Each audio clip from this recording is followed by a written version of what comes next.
दोन मुलं आहे मला, एकाचं नाव राज, एकाचं नाव उद्धव आहे. तर स्वतः ही म्हणले उद्धव साहेब म्हणले उद्धव गॉगल घाल तेव्हा, म्हणून ती गॉगल घालतो नेहमी. हां, मुख्यमंत्री असल्यावर मी त्यांना उद्धव साहेबांच्या समोर सांगितलं, मुख्यमंत्री असल्यावर भले भले गॉगल काढतात, बाळा बघ मुख्यमंत्री तुला सांगतात गॉगल घाल, गॉगल घालायचा, म्हणून गॉगल घालतो. तर माझी इच्छा आता की उद्धव साहेबांची ताकद लोक म्हणतात कमी झाली म्हणून राजसाहेब आता हे जी ठाकरे घराणं आहे हे महाराष्ट्राचं आहेच आहे, पण भारताचं आमच्या म्हणजे कुटुंबाचं म्हणणं नाही. आमची मंडळी, जावई, मुलगी आणि 2 मुलं आहे, मुलं बी म्हणतात की ही 100 नंबरी सोन आहे भारताचं, पण ह्या लोकांना कळत नाही.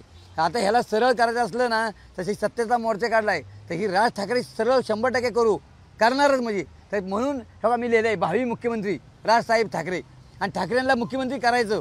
आम्ही पूर्ण ही रथ घेऊन बापल्या 30 वर्ष झाले उद्धव साहेबांना माहिती आहे की आम्ही गल्लीगल्लीत फिरतोय, पण आता मी गल्लीगल्लीत फिरून सत्ता आणण्याचा प्रयत्न करणार. आणि सत्ता आणण्याचा प्रयत्न केल्यानंतर जेव्हा सत्ता येईल यांची तर अक्षरशः मुख्यमंत्री जर करायचं असलं तर उद्धव साहेब मुख्यमंत्री होणार नाही. हां, उद्धव साहेब होणार नाही, परंतु आता राजसाहेबांना मुख्यमंत्री करा म्हणून उद्धव साहेबांच्या पायावर पडू आम्ही, पण राजसाहेबाला मुख्यमंत्री करून ह्या महाराष्ट्राला एकदम 1 नंबर करते ना राज ठाकरे.